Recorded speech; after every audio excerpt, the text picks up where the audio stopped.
زیادہ درخت لگا دیے جائیں، اور مزید یہ کہ بارش اور نہری پانی کو مصنوعی جھیلوں اور تالابوں میں محفوظ کرنے کے لیے منصوبہ بندی کی جائے۔ اسی طرح سے چولستان، تھل اور دوسرے جو ہمارے صحرائی علاقہ جات ہیں وہاں ہم شمسی توانائی سے بھی انرجی پیدا کر کے اس سے ہم پانی جو ہے وہ زیر زمین جو پانی گو کہ بہت گہرا ہے وہ باہر کھینچ سکتے ہیں، اور نئے جو تالاب بنائے جا سکتے ہیں وہاں پانی کو محفوظ کرنے کے لیے، یا کاریز سسٹم بھی متعارف کروایا جا سکتا ہے جیسا کہ بلوچستان میں انگریز دور میں متعارف ہو چکا ہے۔ اور جناب سمندری اور دریائی جو جاندار ہیں ان کی افزائش کے تحفظ کا عمل جو ہے وہ بھی متاثر ہو رہا ہے۔ بین الحکومتی پینل برائے کلائمیٹ چینج IPCC کی جو ایک رپورٹ ہے، عالمی موسمیاتی جو تنظیم ہے، وہ کہتے ہیں کہ گلوبل وارمنگ بھی بہت خطرناک ہے، اور اس کی وجہ سے گلیشیئرز پگھل رہے ہیں جن کی وجہ سے نئی جھیلیں برآمد ہو رہی ہیں، جبکہ شمالی علاقہ جات میں موسموں کے بدلنے کا جو دورانیہ ہے 2 ماہ پہلے شروع ہو جانے لگا ہے۔ IPCC کی آخری رپورٹ میں بتایا گیا کہ سوئٹزرلینڈ میں گلیشیئرز پگھلنے کی وجہ سے 180 نئی جھیلیں جو ہے وہ دریافت ہوئی ہیں۔ یہ تھا بین الحکومتی پینل برائے کلائمیٹ چینج کیسے کام کرتا ہے، یہ رپورٹ ہے www.dojevele.com کی۔ 2007 میں IPCC کو نوبل پرائز سے نوازا گیا تھا۔ FAO food and agriculture organization. اچھا جی، گزشتہ 20 سال کے درمیان درجہ حرارت میں 1 سینٹی گریڈ تک اضافہ ہوا ہے، جس کی وجہ سے ہمارے چاروں موسم بہت زیادہ متاثر ہوئے ہیں۔ موسمیاتی تبدیلیوں سے نمٹنے کے لیے جو ہے ایک پلان ہے یہاں، یہ اس کی رپورٹ ہے، یہ شائع ہوا ڈیلی پاکستان میں، dailypakistan.com میں۔ اچھا جی، اب آگے آتے ہیں، آپ کو بتاتے ہیں کہ ہمارے جو جنوبی پنجاب کہا جاتا ہے جسے سریکی وسیل، سیکٹری زراعت ثاقب علی عتیل کا کہنا ہے کہ پاکستان کا شمار دنیا کے ان 10 ممالک میں ہوتا ہے جو موسمیاتی تبدیلیوں سے سب سے زیادہ متاثر ہوئے ہیں۔ تو یہ رپورٹ ہے dailypakistan.com کی، اور پاکستان میں کہا گیا ہے کہ 50% پانی جو ہے وہ ضائع ہو جاتا ہے۔ اپریل 18 2022 برطانیہ میں کلائمیٹ چینج پر پہلی مرتبہ مکمل کورس پڑھانے کا فیصلہ کیا گیا۔ ہمارے ہاں پاکستان میں بھی کلائمیٹ چینج کو باقاعدہ نصاب کا حصہ بنانا چاہیے، اس میں انوائرمنٹ یا ایکولوجی کو بھی شامل کیا جانا چاہیے، چھوٹی کلاسز سے شامل کیا جائے تو بہتر رہے گا۔ تو گلف ٹوڈے نے اپنے ایک اداریہ میں جو 2675 صفحات پر مشتمل ہے، اس میں انہوں نے 2021 سے 50 تک کے حوالے سے لکھا ہے کہ 2021 سے 2050 تک زراعت، ڈیری فارمنگ اور گوشت کی جو صنعت ہے اس کو بھاری نقصان پہنچے گا۔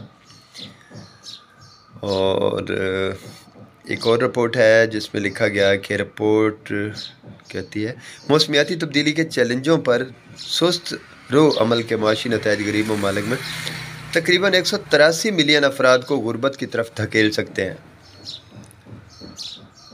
تو یہ خبر ہے متحدہ عرب امارات پریس کی۔ موسمیاتی تبدیلی کے محاذ پر وقت ختم ہو رہا ہے۔ تو wikaya.ac/urdu/posts اور لکھا گیا کہ بھارتی وزیر سیتارمن نے کہا ہے کہ گھریلو مینوفیکچرنگ کو فروغ دینے سے 2030 تک 280 گیگا واٹ شمسی توانائی کی تنصیب کے ہندوستانی کے مہتواکانکشی ہدف میں آسانی ہوگی۔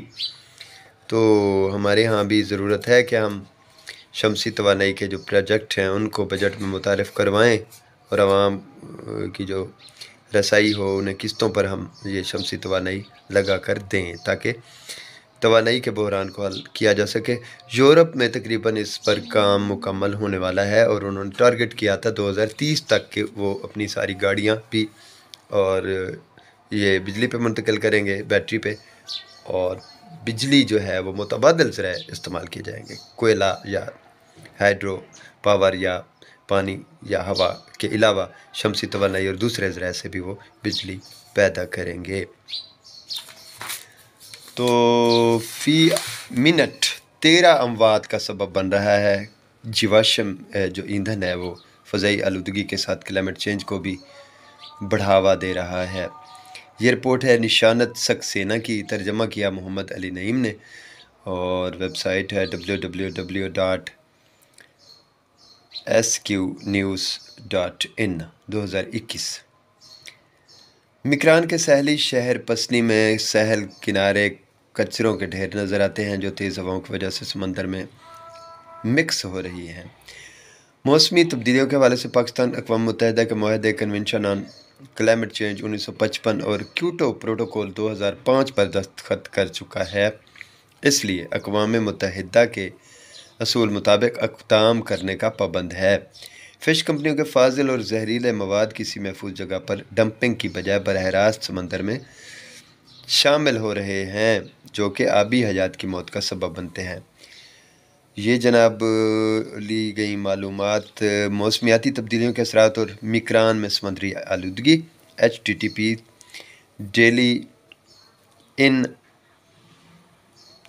dailyintekhab.pk archives 49541۔ تو یہ جناب کلائمیٹ چینج کے حوالے سے آپ تک جو کچھ ڈیٹا تھا وہ میں نے منتقل کیا، آپ کو بتایا کہ کلائمیٹ چینج کیا ہے اور اس کے کیا اثرات مرتب ہو رہے ہیں پوری دنیا پر، اور پاکستان کو اس حوالے سے کیا اقدامات کرنا ہوں گے۔ اب وقت ہے سدھرنے کا، حالات کو بہتر بنانے کا، ورنہ پھر وہی بات ہے کہ ہماری داستان تک نہ ہوگی داستانوں میں، اور پانی کا بحران جو ہے 2040 تک پاکستان میں اپنی پیک پر ہوگا اور ورلڈ لیول پر جو ہے شور ہوگا اس حوالے سے۔ تو پاکستان کو ابھی سے اس حوالے سے پروگرام مرتب کرنے چاہیے اور منصوبہ بندی کرنا چاہیے، جو کہ بالکل نہ ہونے کے برابر ہے۔ تو یہاں یہ بھی لکھا گیا کہ climate is every thing, earths climate unique in its process determines where and how we all live out our life stories, histories, and cycles. The same ecological processes that affect complex narratives and behaviors of Earth climate affect the complexity of narratives and behaviors of our psychological climate. We live with a responsive planet. Climate behavior responds to interconnected ecological, social, economic behavior patterns. When there is ecological climate damage, there is social strife and economic fallouts. Now we are trying to figure out how to respond to a planet that had responded to our detrimental behavior and practices. This is an eco-psychological issue. Either climate behavior is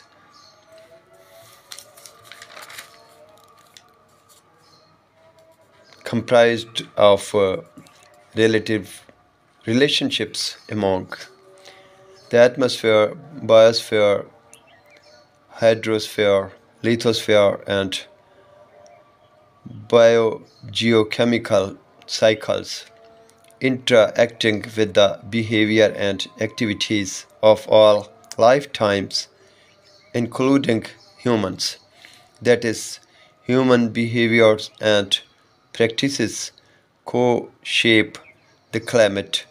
What we do matters for the habitability and livability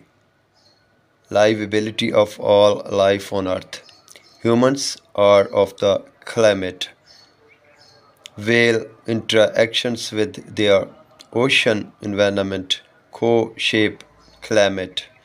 When whales breach and dive, they extend deep into the waters to push nutrients from the depths to surface.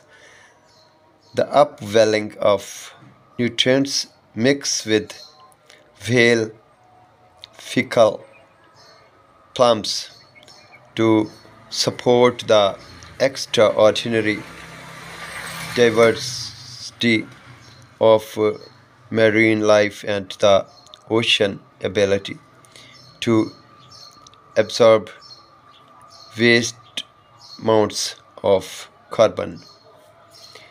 Great whales are the carbon capture titans of the animals world. تو یہ تھوڑا سا حوالہ تھا کہ اللہ تعالیٰ نے جو نظام بنایا ہے، مختلف جو جاندار پیدا کیے ہیں، پرندے پیدا کیے ہیں، انسان کو یہ نہیں کہا کہ انسان جو ہے افضل ہے اور وہ جو چاہے کرتا پھرے اس دھرتی میں. سبھی جانوروں اور پرندوں کو اس کے ساتھ ریلیٹ کیا ہے، اس نظام کے ساتھ جو دنیا کا یہ نظام چل رہا ہے ماحولیاتی یا موسمیاتی. اگر انسان اپنی مرضی کرے گا تو پھر مسائل پیدا ہوں گے. اب چھوٹی سی ایک مثال جہاں جو میں نے ابھی پڑھ کر سنائی ہے کہ جو وہیل ہے وہ اپنے پروں کو پڑپڑاتی ہے اور سرفیس سے اوپر کی سطح سے نیچے ڈبکی لگاتی ہے جب پانی میں، تو پانی کے اندر جو معدنیات ہوتی ہیں وہ تحلیل ہوتی ہیں، پانی میں مکس اپ ہوتی ہیں اور وہ جو ہے اس کی غذا بنتی ہیں. تو اب دیکھیں کہ وہ زندہ رہتی ہے، پھر ہم وہیل کو جو اس کی افزائش ہوتی ہے کھاتے ہیں. اور یہ تو ایک چھوٹا سا عمل ہے، پوری دنیا کا نظام اسی طرح سے چل رہا ہے. اور یہ سائیکلنگ سسٹم ہے، جتنے بھی جاندار ہیں، پودے ہیں، پرندے ہیں، یہ ان کا سائیکلنگ سسٹم ہے، ریسائیکل ہوتے رہتے ہیں. اور ہم جو اشیاء یہاں بنا رہے ہیں انہیں ہم ریسائیکل نہیں کر رہے، دوبارہ استعمال کے قابل نہیں بنا رہے. ہم پانی کو ریسائیکل کر سکتے ہیں. دنیا کے جدید ممالک میں آپ دیکھیں کہ وہاں سیوریج کے پانی کو بھی انہوں نے قابل استعمال بنایا ریسائیکل کرنے کے بعد. تو ہمیں چاہیے کہ ہم جہاں فضلہ ہے، پلاسٹک ہے، لوہا ہے، تانبا، نکل، جو بھی دھاتیں ہیں اور جو استعمال کرنے کے جو منرلز ہیں، پانی ہے، ان کو ہم ریسائیکل کر سکتے ہیں، دوبارہ استعمال کے قابل بنا سکتے ہیں. بات ہے محنت کی، پلاننگ کی، تجربے کی اور انویسٹمنٹ کرنے کی اور لوگوں کو شعور دینے کی. اللہ تعالیٰ آپ کو سلامت رکھے. سوچئے گا، غور کیجئے گا. یہ بہت اہم ٹاپک تھا. کلائمیٹ چینج کے حوالے سے بہت ساری معلومات میں نے آپ تک پہنچائیں، آپ کے گوش گزار کی. انشاءاللہ دوبارہ کسی اہم موضوع کے ساتھ میں آپ کی خدمت میں حاضر ہوں گا. مجھے دیجیے اجازت. اللہ حافظ.